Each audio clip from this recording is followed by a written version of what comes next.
ذمہ داری لی ہے کتاب کو بیان کروانے کی. سورہ رحمان نے کہا بیان قرآن کا ہم کروائیں گے، یعنی رسول کے ذریعے. تو جو کتاب تنہا خود زمانے رسول میں کافی نہ ہو، وہ بعد رسول کیسے کافی بن جائے گی؟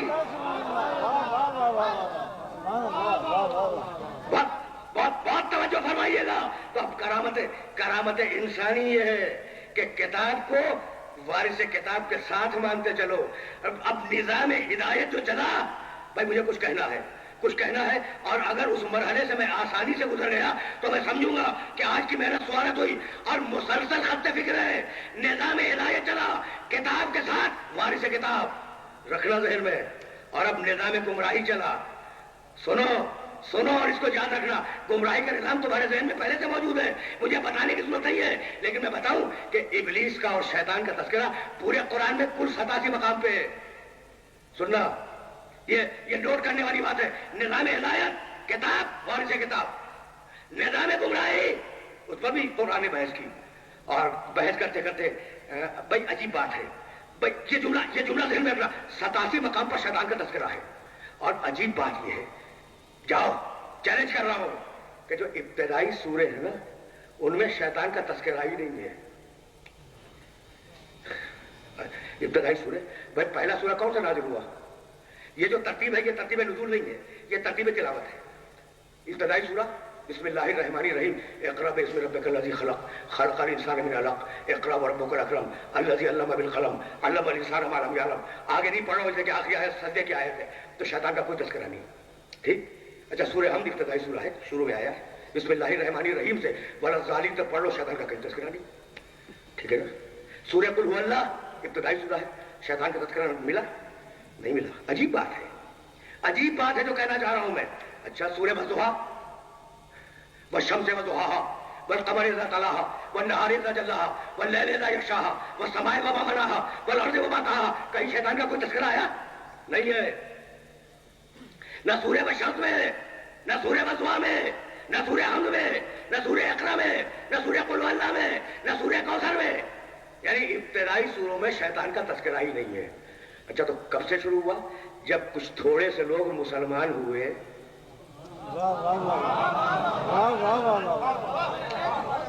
قرآن کی تاریخ عرض کر رہا ہوں.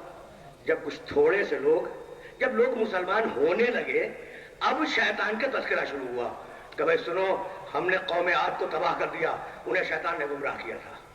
ہم نے قوم سمود کو تباہ کر دیا، انہیں شیطان نے گمراہ کیا تھا. ہم نے فلاں قوم کو نیست و نابود کر دیا، اس قوم کو شیطان نے گمراہ کیا تھا. اب شیطان کا تذکرہ شروع ہوا. ٹھیک. اور ہوتے ہوتے سورہ انعام میں آواز دی، چھٹا سورہ، آیت کا نشان 112، وَكَذَلِكَ جَعَلْنَا لِكُلِّ نَبِيٍّ عَدُوًّا. عجیب و غریب آیت ہے، اور اس آیت کو اپنے ذہن میں محفوظ رکھ لینا. وَكَذَلِكَ جَعَلْنَا لِكُلِّ نَبِيٍّ عَدُوًّا مِنْ شَيَاطِينِ الْجِنِّ وَالْإِنسِ. ہم نے ہر نبی کے ساتھ شیطان رکھا.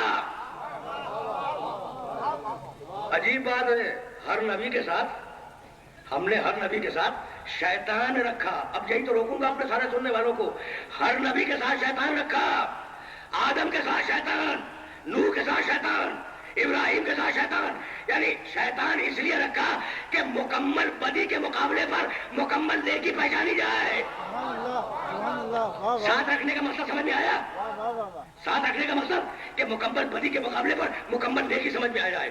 اور اتنا عجیب و غریب ہے کہ آدم نبی معصوم کا لفظ کر رہا تھا، حوا پوری انسانیت کی ماں. وہی الہی کا ماحول ہے. ان کے گھر میں فرشتے اترتے ہیں، ان کے گھر میں فرشتوں کے پروں کی پھڑپھڑاہٹیں سنی جاتی ہیں. اور اس گھر میں شیطان گھس گیا. مجھے بتاؤ گھسا یا نہیں گھسا؟ بھائی گھس گیا یا نہیں؟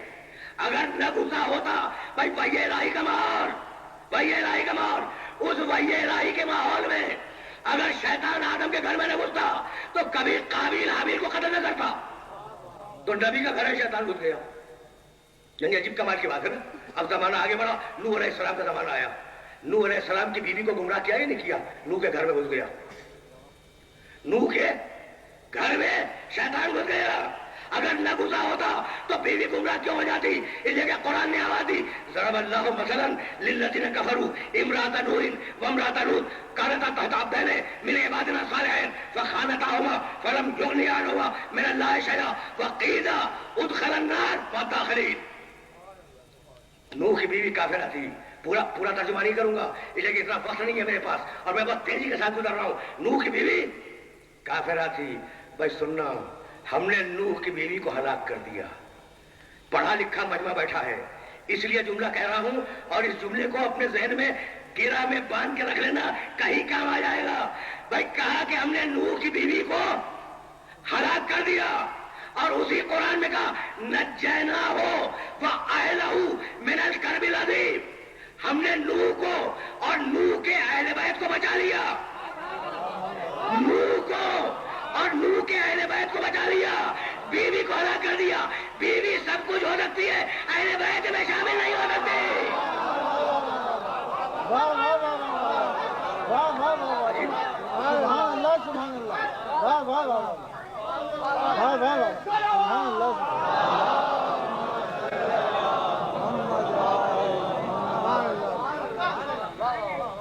میں نے زحمت دی. بھائی آپ نے دیکھا نہیں؟ یعنی عجیب، قرآن مجید کے کمال بھی عجیب ہے. عجیب کتاب ہے نا. بھائی سننا، بیوی ہلاک ہو گئی. نجیناہ وأہلہ، ہم نے نوح کے اہل کو بچا لیا. بیوی ہلاک ہو گئی. بتاؤں آیت سنو گے؟ فأنجیناہ اصحاب السفینہ، ہم نے سفینہ کے اصحاب کو بچا لیا. اصحاب کے معنی آپ کو معلوم، سفینے کے معنی آپ کو معلوم. سفینہ کہتے ہیں کشتی کو. تو کہا کہ ہم نے اصحاب سفینہ کو بچایا، یہ نہیں کہا کہ اصحاب نوح کو بچایا. بھائی کبھی غور بھی تو کیا کرو نا کہ یہ بات کیا ہو گئی. یعنی میں کچھ کہنا چاہ رہا ہوں، یہ نہیں کہا کہ ہم نے اصحاب نوح کو بچایا. ہم نے اصحاب نوح کو بچایا جملہ نہیں، ہم نے اصحاب سفینہ کو بچایا. اسی لیے میرے رسول نے کہا تھا کہ میرے اہل بیت سفینے کی مثال ہے.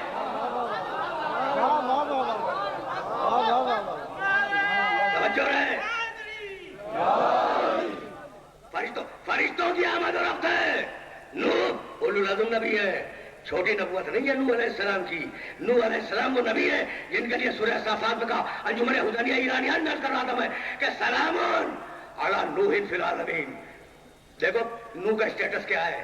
سلام علی نوح فی العالمین، سلام ہو نوح پر عالمین میں، صرف اس زمین پہ نہیں. سلام ہو نوح پر عالمین میں. اتنا بڑا نبی اور اس نبی کے گھر میں ابلیس گھس گیا.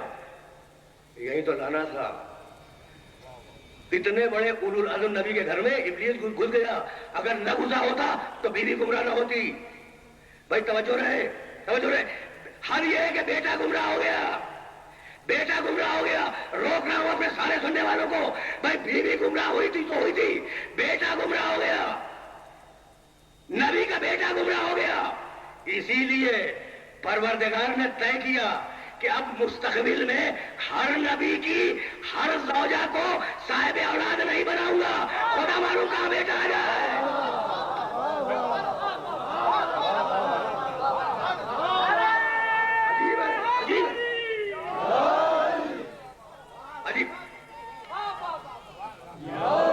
عجیب مراحل ہے، عجیب مراحل ہے. دیکھو اگر شادی بے جوڑ ہو جائے، ہو جاتی ہے شادیاں بے جوڑ ہو جاتی ہیں. اب حضرت نوح کی بیوی کتنی بے جوڑ شادی ہے نا. تو اب ایک تو ہو گیا واقعہ، اولاد ہو گئی. پروردگار نے طے کیا. دیکھنا فرعون کافروں کا سب سے بڑا کافر، فرعون کی بیوی مومنوں میں سب سے بڑی مومنہ. بے جوڑ ہو گئی نا، شادی بے جوڑ ہو گئی.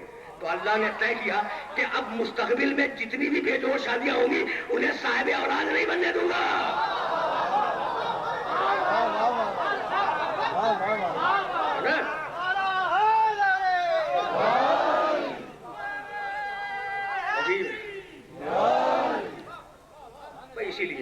اسی لیے کہتا ہوں کہ دیکھو ایک اصول طے کر لو، اور وہ اصول بڑا اچھا ہے کہ جسے قرآن کہے اچھا اسے اپنے کندھے پہ بلند کر لو، سر پہ اٹھا لو. بس سیدھی بات ہے، بس سیدھی بات کرو. ساری فضیلت قرآن کے رشتے سے ساری فضیلتیں محمد رسول اللہ کے رشتے سے ہے نا, ساری فضیلتیں, ساری کرامتیں, یہ کرامت انسانی ہے کیا؟ یہ محمد کے رشتے سے, قرآن کے رشتے سے, دین کے رشتے سے. دین جسے بلند کرے اسے بلند کر لو, دین جسے پست کر دے اسے پست کرو, دین جسے قریب کرے اسے قریب کر دو, دین جسے دور کرے دور کر دو. تو غلط انسان کو بلند کرنا یہ کوئی اچھی بات نہیں ہے.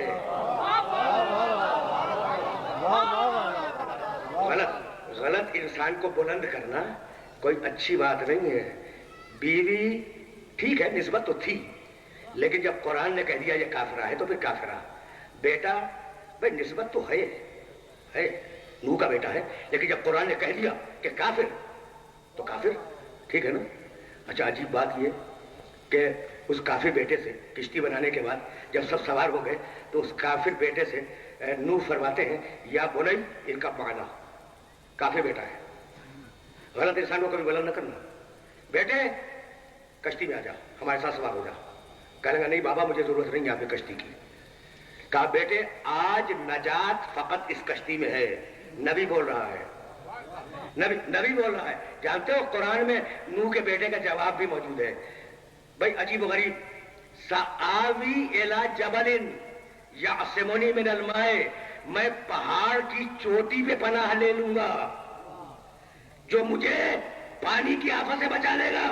تو پہاڑ کی چوٹی یقیناً پناہ دیتی ہے, اور پہاڑ کی چوٹی نے یقیناً پناہ دی ہے, یقیناً. لیکن جب نبی کہہ رہا ہے کہ نجات سفینے میں, نجات کشتی میں, تو یہ کیا مذاق ہے کہ تم کہہ رہے ہو پہاڑ کی چوٹی کے اوپر میں پناہ لے لوں گا. سننا تاریخ قرآن ہے, تاریخ قرآن ہے, قصۃ الانبیاء سے بیان کر رہا ہوں. قرآن میں تو مختصر ہوتی ہے نا بات. اب سننا, کہا کہ بیٹے تجھے پہاڑ نہیں بچائے گا. کہا بابا آپ میری پرواہ نہ کریں. سننا غلط انسان کو بلند نہ کرو, ہے نا, غلط انسان کو کبھی بلند نہ کرو. کہا کہ بابا آپ میری فکر نہ کریں, میں پہاڑ میں پناہ لے لوں گا, پہاڑ مجھے بچا لے گا. نوح نے تیسری مرتبہ کہا, تیسری مرتبہ بھی اس نے انکار کر دیا اور اب سفینہ چلا. بھائی بہت توجہ رہے, سفینے پر کبھی موقع ہوا تو عرض کروں گا. ابھی اس وقت اتنا اپنے وقت میں اتنی گنجائش نہیں ہے کہ میں سفینے پہ کوئی بات کہہ سکوں, لیکن اب چلتے رہو آگے. سفینہ چلا اور نوح کا بیٹا پناہ لینے کے لیے پہاڑ کی طرف چلا. آرام سے سننا, نوح کا بیٹا چلا, موجیں ہیں نا پیچھے چلی. بھائی وہ موجیں صرف سفینے والوں کو چھوڑیں گی, ٹھیک ہے نا, اور کسی کو چھوڑنا ان کے ایجنڈے میں نہیں ہے. موجوں کے ایجنڈے میں اور کسی کو چھوڑنا شامل نہیں ہے. تو بھاگا نوح کا بیٹا, موجیں پیچھے چلی. وہ پہاڑ کی طرف چلا, موجیں پیچھے چلی. وہ پہاڑ کے اوپر بلند ہوا, موجیں اس کے پیچھے پہنچی. وہ اور اوپر گیا, موجیں پھر پہنچ گئی وہاں تک. وہ اور ذرا اوپر گیا, موجیں پھر پہنچی, لیکن ان کو تو پہنچتا تھا. بھائی موجوں کو اور پانی کو تو پہنچنا تھا, یہاں تک کہ وہ پہاڑ کی چوٹی میں پہنچ گیا نا. موج وہاں تک پہنچی اور اس کا ٹخنا ڈوب گیا. بھائی سننا, خدا کی قسم سننا, ٹخنا ڈوب گیا. پھر آواز دی ہے نوح نے کہ بیٹے نجات وہاں نہیں ہے, نجات سفینے میں ہے, آ جا. کہا نہیں بابا یہ پانی, اس پانی سے یہ پہاڑ مجھے بچا لے گا. پانی گھٹنے تک آیا, ٹھیک, پانی پیٹ تک آیا, پانی سینے تک آیا, پانی گلے تک آیا. تاریخ پوری ذمہ داری سے جملہ کر رہا ہوں, تاریخ انبیاء لکھتی ہے کہ جب پانی گلے تک آیا ہے نا, اس وقت آخری آواز دی ہے نوح نے. اب تو دیکھ رہا تھا نا کہ موت سامنے. بھائی نوح کا بیٹا اب تو دیکھ رہا ہے نا پانی یہاں تک آ چکا ہے, کہ اب تو اسے خود بھی پتا ہے, اسے خود پتا ہے کہ میں مر جاؤں گا, لیکن اتنا ضدی ہے,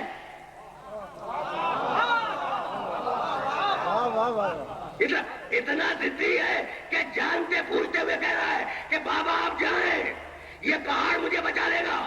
حال بینہما الموج, قرآن نے کہا درمیان میں موج آ گئی اور نوح کا بیٹا ڈوب گیا.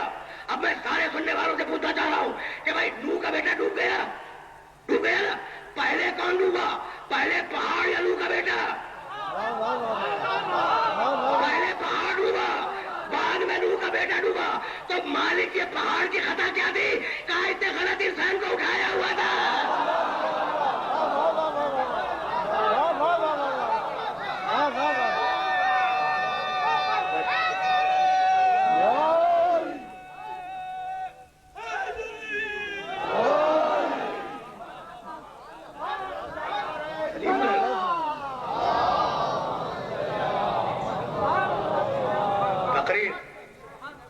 تمام ہو گئی اور اب اس سے آگے میں نہیں جاؤں گا. اچھا آج تک بڑے بڑے علماء جب تفسیریں لکھتے ہیں نا قرآن کی تو بڑے پریشان ہوتے ہیں کہ نوح علیہ السلام جیسا اولو العزم نبی، یہ پہلے اولو العزم نبی ہے، اس سے پہلے کوئی اولو العزم نہیں آیا، یہ پہلے صاحب شریعت نبی حضرت نوح علیہ السلام، اتنا بڑا نبی جس کو قرآن کہے عالمین میں سلام ہو نوح پر. یہ ہوا کیا؟ نبی کا بیٹا کافر ہو گیا. یہ بحث کی علماء نے یہ بحث کی، ہوا کیا بھائی کہ نبی کا بیٹا کافر ہو گیا. کہا دیکھو خدا ان علماء پہ رحمت نازل فرمائے، محنتیں کی ہیں انہوں نے، زحمتیں اٹھائی ہیں، نتیجے لکھے ہیں اور وہ نتیجے سامنے پیش کر رہا ہوں. کہنے لگے بھائی بات یہ ہے کہ بیٹے پر باپ کا کردار اثر انداز ہو یا نہ ہو، ماں کی گود اثر کر جاتی. لکھ دیا علماء نے، لکھ دیا کہ اصل میں نوح علیہ السلام کو تبلیغ کرنے کے لیے اکثر باہر تشریف رکھتے تھے، گھر میں تو ہمیشہ ماں کے ساتھ رہا نا، تو گود جو ہے وہ اثر کر گئی. تو کہنے لگے کہ اصل میں گود کا اثر تھا جو کافر ہو گیا. ٹھیک ہے نا بھائی، ٹھیک ہے نا، گود کا اثر تھا جو کافر ہو گیا. یعنی نسل اثر نہیں کرتی، عجیب بات، گود جس میں پلے وہ اثر انداز ہو گئی ہے نا. اور کہنے لگے بھائی یہی تو بات ہے کہ چونکہ حسین رسول کی گود میں پلے حسین بن گئے، چونکہ حسین رسول کی گود میں پلے اس لیے حسین بن گئے. دیکھو کتنی صفائی کے ساتھ حسین کی ساری اچھائیاں رسول کے کھاتے میں ڈال دیں. حقیقت بھی یہی ہے، حسین منی وانا من حسین ہے نا. تو میں ہاتھ جوڑ کے پوچھ رہا ہوں کہ ساری حسین کی ساری اچھائیاں نتیجہ تھیں رسول کی گود کا.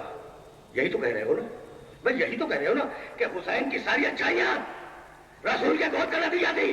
تو ذرا یہ بھی بتاتے چلو کہ یزید کی ساری برائیاں کس گود کا نتیجہ تھی؟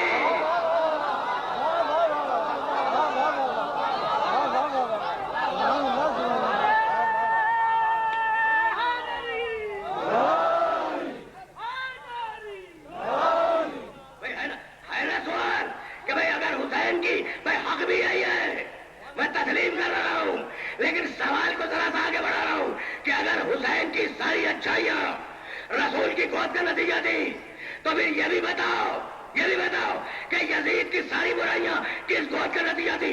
ہمارا سلام اس گود پر جس نے پال کر حسین بنا دیا، تو اس گود کے لیے فتویٰ کیا ہے جس نے پال کر محمد بنا دیا؟